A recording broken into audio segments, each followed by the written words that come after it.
Hi everybody, it's Dr. Hodges. I just want to talk a little bit today about the importance of protein. Everywhere in the news today, you're hearing all about the keto diet, but I want to specifically talk about protein as it pertains to a lot of my weight loss patients. What patients will hear from me time and time again is drink your protein, get your protein in.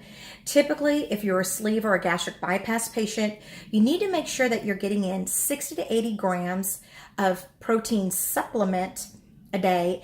And if you're a duodenal switch or a revision of a bypass to a switch, then you really need to be doing 100 to 120 grams of protein a day.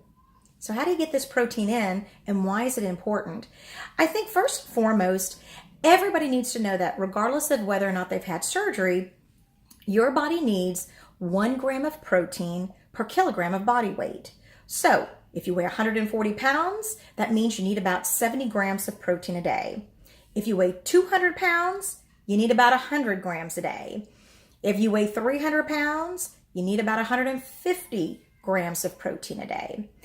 And so you can see that as your weight is higher, you do have a higher protein requirement, and that's just for normal protein body functioning.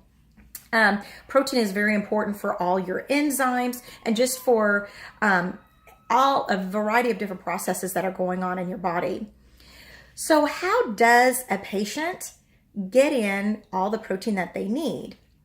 Because remember, there's going to be a lot of calories in steak, in chicken, in beef, and pork. And so when I'm looking at a pure protein supplement, I want to try to get the most protein bang for the least caloric buck.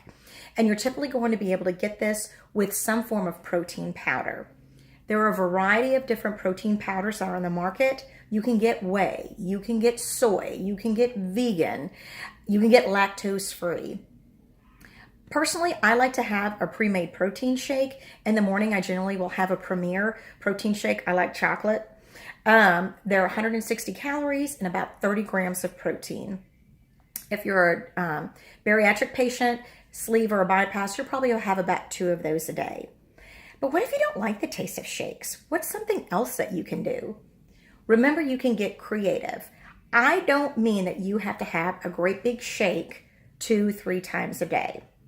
Let's get smart about your protein intake. There are several different unflavored protein powders on the market today that I really like. One is DocHaleNutrition.com and the other is GenePro.com. What I like about these 2 unflavored protein powders in particular is that they're kind of like Benefiber. They dissolve completely in water. There's no smell, there's no taste, and it doesn't change the texture of the liquids. Now, if I've had a patient that's been non-compliant with their protein, or for whatever reason, they just haven't been able to find one that they like, and they get behind on their protein, their taste buds will change a little bit, and they will tell me, Dr. Hodges, this tastes weird, I can smell it. And I'm like, oh, honey, that's just up here. You have to power through, okay? But with these 2 protein powders, they really are tasteless. You can put them in iced tea. You can put them in a low sugar juice. You could actually even get a really good high protein milk. There's a protein milk that I like to get for my daughter. It's called Fairlife. There are lots of different brands that are on the market today. There's another one I think you can get at Central Market called Mootopia. That one tastes really good too. But with Fairlife, 8 ounces is about 13 grams of protein, less than 100 calories in an 8-ounce cup. You could put 1 scoop of GenePro or Doc Hale, and 1 scoop is 20 grams of protein.